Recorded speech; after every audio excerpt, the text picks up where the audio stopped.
네, 이번엔 부동산 시장 좀 이야기 나눠보도록 하겠습니다. 오늘 도시화경제 송승현 대표 함께하십니다. 어서 오세요. 네, 어서 오세요, 안녕하세요. 대표님. 네, 뭐 전세 사기 요즘에 피해자들 굉장히 많다는 내용 많이 나오고 있습니다. 그런데 정작 피해자를 사망까지 몰아간 사람들이 거의 자기 자본은 거의 들지 않았다고 하는데 어떻게 이런 일이 발생할 수 있는 거죠? 그러니까 우선적으로 큰 배경을 보면은 전세 가격이 급등을 한 그런 시장 환경이었어요. 그러다 보니까 매매가 대비했을 때 전세가가 굉장히 높게 올라왔었고 이런 것들이 투자 수요나 어떤 투기적인 수요들이 들어올 수 있는 그런 환경이거든요. 그런 환경에 일조한 것들이 전세자금 대출을 통해 가지고 전세에 대한 가격의 거품을 키워 올렸고 이런 것들을 통해 가지고 소위 말하는 그 바지 사장들을 내놓고 일반적으로 그 뒤에서 뭐 리베이트 작업들을 한다든지 또는 뭐 상환 능력이 고려가 되지 않은 그런 신 분들 같은 경우도 뭐 투자에 임했던 그런 상황입니다. 지금 나와 있는 사기 유형들을 보면은 보증이나 보험을 통해 가지고 했던 이런 요형들이라든지 또는 뭐 최근 들어서 전세 가격이 하락하면서 보증금을 못 돌려주는 그런 상황들도 나와 있고요.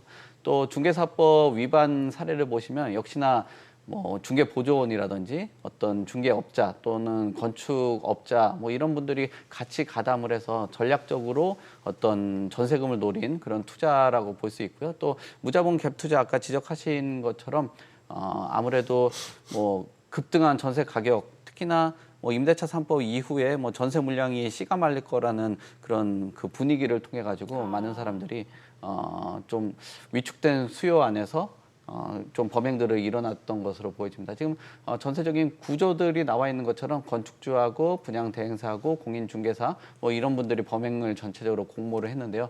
임대인들 그 나와 있는 것처럼 임대인들이 직접적으로 들어오는 경우들도 있고 또는 뭐 상환 능력이 없는 심지어 뭐 노숙자들도 들어가 있다라고 보여져요. 그러신 분들이 전체로 봤을 때 그냥 명의만 빌려주는 그런 형태의 임대까지도 일어났던 그런 상황이라고 볼 수 있을 것 같습니다. 네. 네. 뭐 투자라는 단어로 이렇게 부동산 투자도 되고 주식 투자도 되고 이렇게 설비 투자도 되고 여러 분야에서 투자합니다만 네. 부동산이나 주식 시장이나 본질적으로 나는 싸게 사고 누군가에게 비싸게 팔아넘기면 돈이 벌리는 그러다 보니 예전부터 늘 사기 집단은 있었습니다. 네, 그죠? 맞습니다. 뭐 그런 예. 상황이고 오늘 뭐 송 대표님 평소와 달리 이렇게 뭐 오늘 말씀하셔야 되는 이슈가 좀 그러다 보니까 네.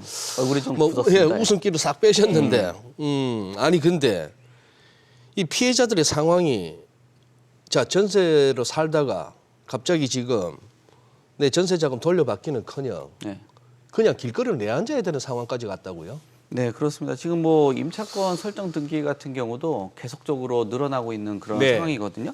결국 임차권 등기 설정이라는 게 어떤 거냐면은 임대 기간이 끝나고 나서도 돈을 못 돌려받는데 이사를 가는 경우들이 있을 거 아니에요. 근데 이곳에서 보통은 뭐 법적 대항력들이 유지가 돼야 되는데 그런 것들을 막기 위한 그런 그 신청이 등기 신청인데 이런 것들이 지금 나와 있는 것처럼 계속적으로 늘어나고 있다라는 거는 결국 전세 시장이 굉장히 불안한 그런 시장 환경이라고 볼 수 있을 것 같아요. 특히나 지금 이런 물량들이 늘어날 수밖에 없는 게 저 개인적으로는 이 전세 대출이라는 것 자체가 미국의 예전에 서브프라임 등급하고 똑같다라고 보거든요. 예. 예전에는 프라임 등급 어떤 신용이 된 사람들한테 대출을 빌려주는 그런 형태가 아니라 서민들이라든지 좀 사회 초년생 어떻게 보면 상환 능력이 고려되지 않은 사람들한테도 무분별한 대출들을 했단 말이에요. 이렇게 커왔던 대출들이 가격의 거품들을 만들어놨고 지금처럼 금리가 오르는 상황에서 주택 가격이 하락하는 그런 상황이라면은 결국 상환 능력이 없는 사람들도 지금 힘들어진 상황이고 그 갭 투자를 했던 사람들도 계속적으로 뭐 굉장히 많은 물량 수백 채에 달하는 그런 물량들을 매입을 하면서 무자본 갭 투자들을 했던 거거든요. 그렇게 된다라면은 지금 상황에서는 뭐 보증금을 통해 가지고 상한 뭐 선순위 채권에 밀려 있는 그런 상황이다 보니까 길거리에 나앉을 수 있는 상황이고 지금 우리나라 같은 경우는 뭐 이런 임시 거처라든지 공공임대주택들이 뭐 시장에서 한 8% 정도밖에 없다 보니까 뭐 자칫 잘못하면은 진짜 길거리에 나앉아 있을 수밖에 없는 건데 여기서 뭐 정부가 적극적으로 도와주고 싶은 마음들은 있을 겁니다. 하지만 이 전세 제도를 통해 가지고 민간에 거의 의존하는 그 어떤 임대차 시장이다 보니까 결국은 뭐 재원을 확보를 하지 못한 상황에서는 뭐 한계점들이 있을 수밖에 없다. 뭐 그렇게 볼 수 있을 것 같습니다. 최근 자꾸 이렇게 매체에서 언급되는 인천 미추홀구에서는 뭐 어떤 일이 벌어졌길래요? 지금 미추홀구 보면은 네. 사실상 거의 뭐 무자본 갭 투자의 뭐 성지에 가까운 그런 상황이다 보니까 이런 집단 전세 그 집단뿐만이 아니라 엄청나게 있는 거예요. 지금 그래프 나와 있는 것처럼 완전히 뭐 그 지역별로 다 있는 그런 상황이잖아요. 근데 이게 미추홀뿐만 아니라 지금 상황에서는 전국 단위로 계속적으로 넘어가고 있는 상황이기 때문에 기존에는 서울에서는 화곡동을 시작을 해서 그 이후에 미추홀을 보다가 지금은 최근 들어서는 뭐 수도권에도 나와 있고 또 지방에도 계속적으로 늘어나고 있는 그런 추세라고 볼 수 있을 것 같습니다. 네. 또 최근에 그 인천에 이어 동탄에서도 네. 전세 사기 의심 신고가 잇따르고 있다고 하니까 사실 근처에 또 삼성전자가 있잖아요. 네. 뭐 회사 차원에서도 조사 중이라고 하는데 지금 상황이 어떤 건가요? 맞습니다. 지금 아까 미추홀구 이야기하고 그 외적인 수도권이 예, 지금 예. 대표적인 곳이 동탄 지역이고 또 예. 최근 뭐 보도를 보니까 또 구리시에서도 지금 나오고 있는 그런 구리에서도요? 상황이에요. 그러니까 지금 동탄 같은 경우는 오피스텔 한 250채 정도 사신 부부가 있어요. 네. 이런 분들이 뭐 집값이 계속 올라가줘야지 계속 또는 전세 가격이 계속 올라가야지 소위 말하는 자본 차익을 기대하기 전까지는 계속 돌려막기를 할 그러니까. 수밖에 없는 그런 예, 구조거든요. 150채를 샀다. 예. 근데 지금 상황에서는 뭐 돌려막기는커녕 계속 한 채 한 채마다 전세 가격이 빠지는 그런 상황이다 보니까 그러니까 이제는 이 집을 좀 사라. 네.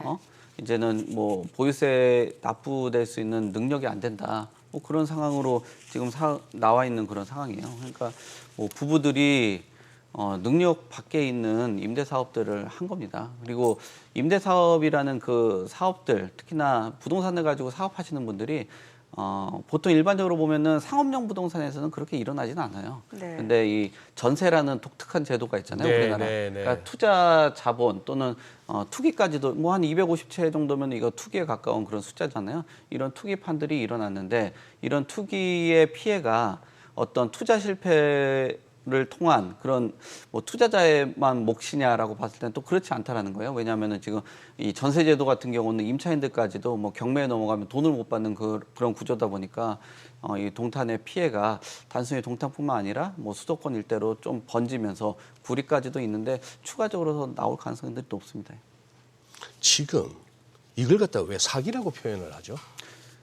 뭐 보는 사람들 입장마다 다를 것 같아요. 아까 앞에 얘기한 것처럼 건축주가 직접적으로 개입을 해서 예. 뭐 공인중개사라든지 뭐 그다음에 시세가 있는 수준의 뭐 예를 들면 한 2억 정도 하는 시세 전세인데 그 3억 정도로 왜냐하면 보증을 다 해주다 보니까 그걸 올려놓고 하면은 시세를 올리고 부풀리고 거기에서 발생되는 리베이트를 가지고 나누는 그런 과정이라면 사기로 보일 수 있는데 또 한편으로 보면은 어떤 갭 투자를 한 다음에 시세가 빠지는 것을 보면 이건 또 사기로도 보기도 또 애매하거든요. 왜냐하면 투자 실패로도 그 투자자의 실패라든지 손실까지도 이어질 수 있으니까. 네. 근데 아까 얘기한 것처럼 일반적인 금융 상품하고는 좀 다르게 임차인들을 활용해 가지고 하다 보니까 이게 약간 모호한 그 경계성산에 있는 것도 좀 사실입니다.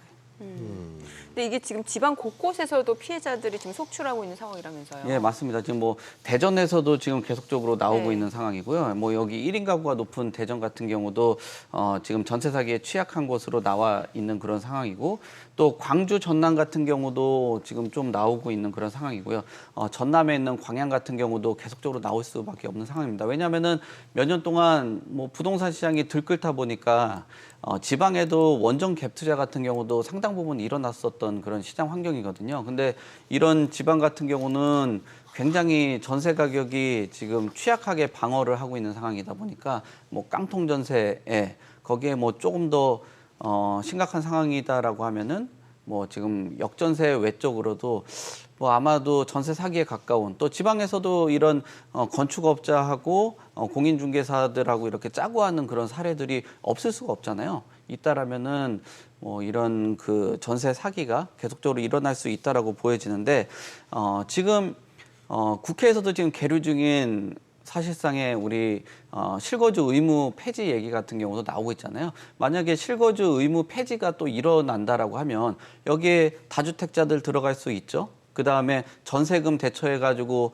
갭 투자 수단으로 지금 되고 있죠. 그래서 계류 중인 이 실거주 의무 폐지에 대해서도 좀 국회에서 좀 논의 과정을 조금 더 진지하게 할 필요가 있다. 왜냐하면 지금 갭 투자의 피해가 늘어나고 있는 그런 상황에서 지금 다주택자가 들어올 수 있고 줍줍 같은 경우는 전국 단위에서도 그 올라오는 그런 환경이죠. 또 전세금을 대처해 가지고 잔금을 치를 수 있는 이 구조가 생긴다면 이 잔금 치를 수 있는 구조 자체가 다 하나의 갭 투자가 되거든요. 예. 이 부분도 지방하고 수도권 서울까지도 일어나고 있는 상황이라면 좀 진지하게 고려할 타이밍이지 않나 뭐 그렇게 봅니다.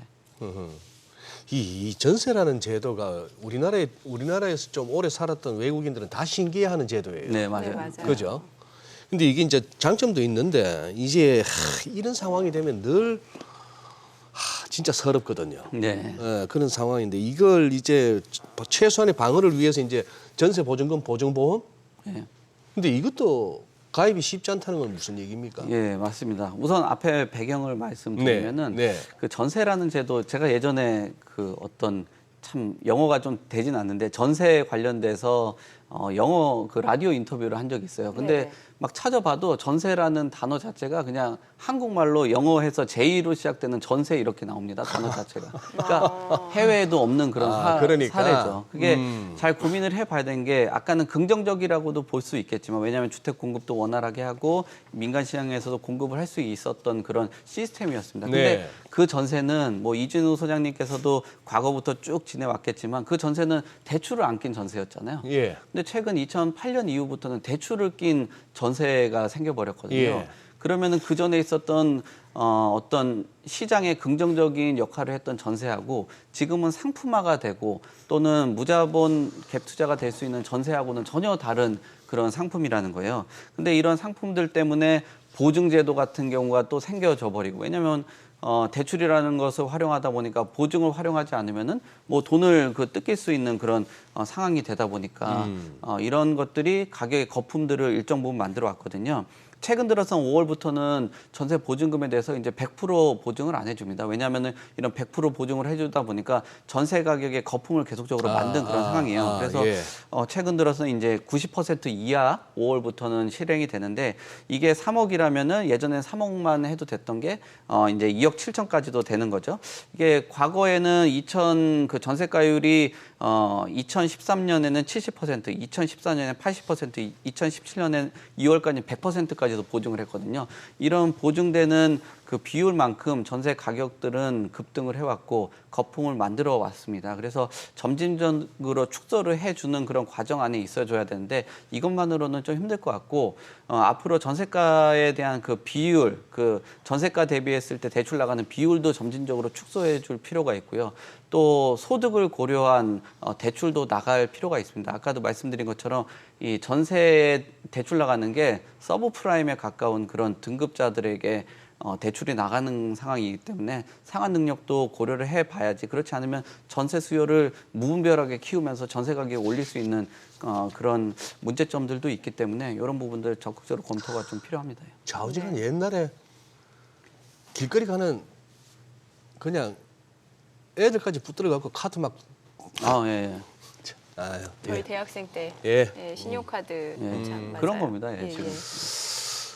이러다 보니까 뭐 정부도 대책 마련에 분주할 수밖에 없는 상황이고 이제 윤 대통령이 이제 전세 사기를 이제 약자 상대 범죄로 이제 정의를 하고 경매 중단을 좀 지시를 했는데 네. 이게 일단은 공공기관 중심으로 경매 일정 자체를 연기하고 이제 금융기관에도 요청한 상태라면서요. 네, 금융기관이 적극적으로 들어올 수밖에 없는 게 이게 예. 전세가 지금 금융 상품화가 되어 있는 그런 상황이기 때문에 일정하게 책임도 좀 있다라고 보여집니다. 근데 이게 뭐 중장기적으로는 할 수는 없을 것 같아요. 왜냐하면은 뭐 아무래도 금융회사에 대한 그 건전성 악화라든지 또 이런 문제점들이 있다 보니까 장기적으로는 어렵고 지금 당장에서는 또 재산권 침해라는 문제들이 있을 거라고 보여집니다. 다만 지금 상황에서는 뭐 금융기관에서도 대출을 무분별하게 해줬던 문제점들이 일정 부분 책임이 있기 때문에 이 부분들은 뭐 아무래도 연기를 해주는 게 맞지 않나 뭐 그렇게 생각이 됩니다. 네, 알겠습니다. 오늘 또 저희가 그 전세 사기와 네. 관련해서 좀 다양한 내용을 좀 들어봤습니다. 내용 잘 들었습니다. 고맙습니다. 네, 감사합니다. 네.